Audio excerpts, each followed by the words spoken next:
बलांगीर जिला कंटाबांची और तुरेकेला थाना अंचल घटी दुईटी मामलार विचार करी आज हत्याकारी को आजीवन और दुष्कर्मकारी को 10 वर्ष जेल शुणाइले कंटाबांची अतिरिक्त जिला और दौरा जज।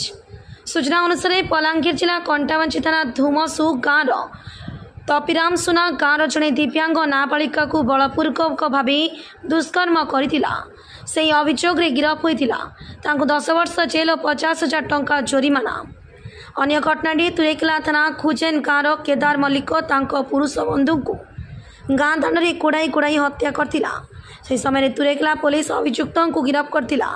आजीवन कारादंड सह 20,000 टंका जोरिमाना शुणाई कंटाबांची अतिरिक्त जिला और दौरा जज हिमांशु शेखर मल्लिक एने सरकारी वकील प्रमोद कुमार पाणिग्राही सूचना देते।